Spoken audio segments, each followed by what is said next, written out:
नमस्कार मेरे प्यारे साथियों, मैं हूं आपका दोस्त वैद्य सार्थक चौहान। आशा करता हूं आप सभी स्वस्थ होंगे, मस्त होंगे। जैसा कि आप आज का नज़ारा देख रहे हैं, ये हमारा तीसरा ब्लॉग है। हम आए हुए थे औषधीय संकलन करने के लिए हरिद्वार में। हरिद्वार मेरे घर से ज़्यादा दूर नहीं पड़ता है, मात्र 130-40 किलोमीटर पड़ता है। तो अक्सर जो हरिद्वार में हमारा आना जाना लगा रहता है। मैं अभी माँ गंगा के सानिध्य में हूँ। माँ गंगा के जल में जो है थोड़ा विचरण कर रहा हूँ और सोचा कि एक नया ब्लॉग बना लिया जाए। पीछे देख रहे होंगे ये पहाड़ी एरिया है पूरा, ये माँ गंगा है। मैं खड़ा हूँ चंडी घाट पर।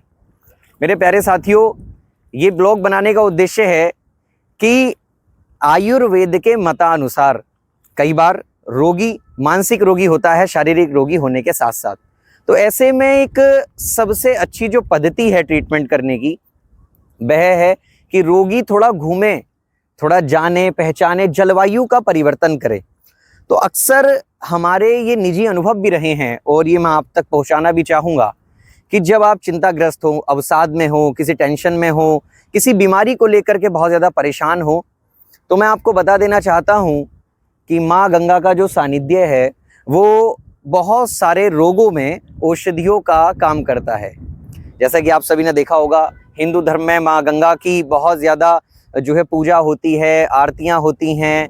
माँ गंगा का एक जो स्वरूप है वो भगवान शिव से जुड़ा हुआ है।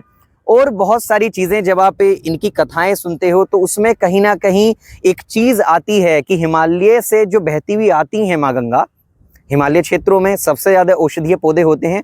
और जब माँ गंगा का जो जल है वो आता है हिमालय क्षेत्रों से होकर, तो इस जल के अंदर औषधीय गुण होते हैं। बहुत सारे देश, बहुत सारे लोग इस पर रिसर्च कर रहे हैं। और आपने कई बार महसूस भी किया होगा कि जब आप चिंता में हो, अवसाद में हो, या जो लोग हरिद्वार आए होंगे, कई बार एक एक्सपेरिमेंट भी कर लेना।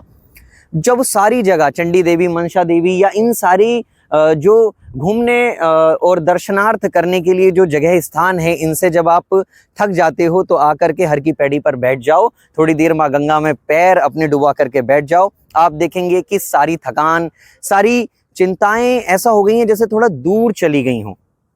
तो इस ब्लॉग को बनाने का उद्देश्य है मेरा कि लोगों तक ये बात पहुंचाई जाए कि एक बंद कमरे में आइसोलेट होकर के कई बार ट्रीटमेंट नहीं होता है। उसके लिए आपको बाहर जाना चाहिए। राहुल सांकृत्यायन जी की हम लोग एक मतलब बचपन में कहानियां पढ़ते थे, तो उसमें है अधातो घुमक्कड़ी। तो उसमें एक बड़ा अच्छा शेर किसी शायर का आता है कि सैर कर दुनिया की गाफिल, जिंदगानी फिर कहाँ, और जिंदगानी फिर रह भी गई तो नौजवानी फिर कहाँ। मेरे प्यारे साथियों, एक अच्छा वैद्य वो होता है, या एक अच्छा मरीज, एक अच्छा रोगी भी बहुत क्वालिटी के होते हैं। अभी मैं आपको बता देना चाहता हूँ, चंद रोज पहले ही मेरे पास एक कॉल आया और उन्होंने अपना बड़ा सारा जो है इंट्रो दिया, ये वो दुनिया भर की चीज़ें, और उनकी बातों में एक हनक थी अलग सी। तो अंततः उनसे बात करते हुए मैंने एक बात बड़ी अच्छी बोली मेरे प्यारे साथी, कि जब भी कोई रोगी किसी वैद्य के पास जाए तो अपनी पद, मान, प्रतिष्ठा, इन सब को एक बक्से के अंदर चाबी लगा करके, ताला लगा करके और छोड़ाए मेरे प्यारे साथियों। क्योंकि कई बार आपके अपने अंदर का जो एक अभिमान जिसको बोलेंगे, या एक बोलेंगे कि आपका जो सोचने का नजरिया है, सबको नीचा दिखाने का जो नजरिया है, या ओहदे का प्रयोग करना है, वो एक डॉक्टर के सामने ना दिखाया जाए तो वो ज्यादा बेहतर है। क्योंकि एक जो वैद्य होता है, एक जो डॉक्टर होता है, वह अपना सर्वस्व न्यौछावर करता है अपने रोगी की चिकित्सा के लिए। उससे भी बड़ी चीज है कि कई बार मैंने देखा है कि रोगी एक बात कहते हैं कि आयुर्वेद देखिए कोई जादू तो है नहीं इतना बड़ा, है ना, भगवान ब्रह्मा का ज्ञान है, भगवान धन्वंतरी का ज्ञान है, लेकिन कोई ये सोचे कि भाई एक मुट्ठी ये दवाई ली और हमने जो है सबको दे दी, ये ऐसे आराम नहीं होता है। ये मैं आपको बताऊंगा, बहुत सारे लोगों ने फेक नैरेटिव चला रखा है अपने समाज में कि ऐसा हो जाएगा, वैसा हो जाएगा, ये औषधि ले लोगे। हमारी जो वीडियोस हैं, हम उन वीडियोस के माध्यम से ये कहते हैं कि आप हमारा थंबनेल तो देखें, लेकिन उसके अनुरूप जो हम औषधियाँ बता रहे हैं आपको, वो भी आप देखें, उनके बारे में सर्च करें, लिखें, पढ़ें, जाने पहचाने, उसके बाद हमसे दवाइयाँ लें तो हमें ज़्यादा अच्छा लगेगा। दूसरा, मैं यहाँ एक चीज़ आपको क्लियर कर देना चाहता हूँ। तो जब रोगी कोई भी हमसे संपर्क करे या अन्य किसी वैद्य के पास जाए, तो वो अपनी परेशानी को दूर करने के लिए जाए, ना कि अपने ओहदे, पद, मान, प्रतिष्ठा की हनक के लिए जाए। दूसरी बात, सबसे अच्छी चीज़ होती है कि आप अपने जो वैद्य हैं तो रोगी उससे दोस्ती करे, मित्रता करे और अपने रोग को पहचाने।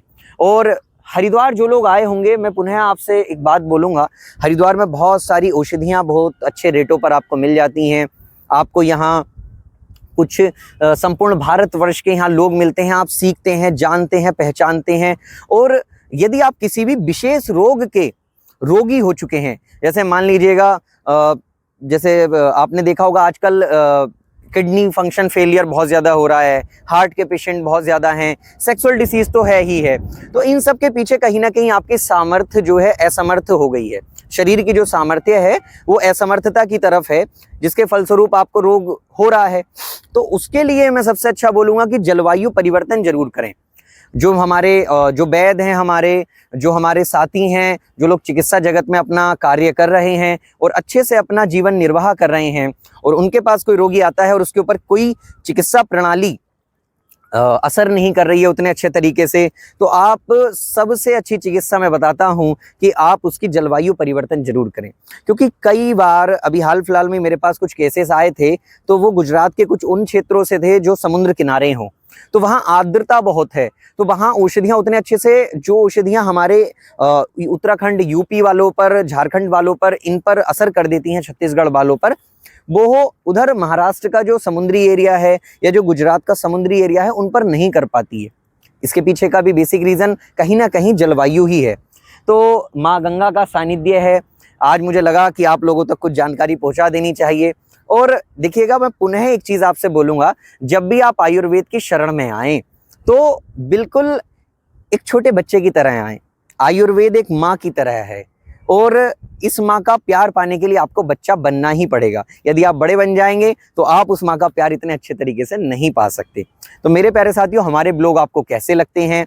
हमारा औषधीय संकलन जाकर के देखें, वीडियोस के माध्यम से हमारी सारी वीडियो देखें, उनके बारे में जानें, पहचानें, उन्हें कॉपी और पेन और रजिस्टर लेकर के नोट करें, तब हमसे चिकित्सा लेने की जो है जो पद्धति है उसको अपनाएं। और मैं पुनः एक चीज़ यहाँ बात करना चाहूँगा मेरे प्यारे साथियों, कि कुछ लोगों के मन में ये भाव आता है कि हमने 50 जगह से दवाइयाँ खा ली लेकिन हमको आराम नहीं हुआ है। उसके पीछे भी कहीं ना कहीं बेसिक रीज़न रोगी के मन की जो एक अशांति है वही है। क्योंकि कई बार चिकित्सा पद्धतियाँ बहुत अच्छी होती हैं, लेकिन रोगी की मानसिक स्थिति उतनी अच्छी नहीं होती है कि वो चाहे वो दवाइयों को किस तरीके से सोचता है। वो सोचता है कि मैं 2 खुराक में ठीक हो जाऊं, ऐसा नहीं होता है। और यहाँ एक चीज़ और मैं क्लियर कर देना चाहता हूँ, जैसे कि पूर्व के ब्लॉग में ही मैंने बताया था, मन, मस्तिष्क और शरीर, इन तीनों की चिकित्सा होती है आयुर्वेद में। यदि कोई व्यक्ति सोचे कि मैं केवल शारीरिक चिकित्सा लेकर के अपनी सेक्सुअल परफॉर्मेंस को अच्छा कर लूं, बहुत कम ही से ऐसे चांसेस हैं। कोई सोचे कि मैं मानसिक औषधियां ले लूं तब मैं सेक्सुअल परफॉर्मेंस करूं, तो भी बहुत कम चांसेस हैं।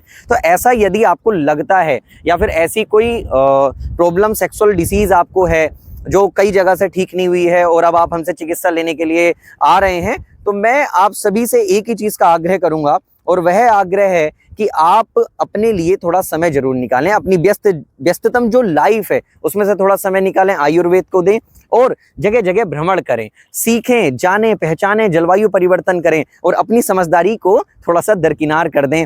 अपने ओहदे को, अपने पैसे को थोड़ा सा दरकिनार करके आएँ। यहाँ बिल्कुल मैंने पूर्व की वीडियो में भी मैंने बताया है कि एक वैद्य और अपने रोग दोनों से मित्रता करें, तभी आपकी चिकित्सा 100% संभव है। मेरे ब्लॉग आपको कैसे लगते हैं?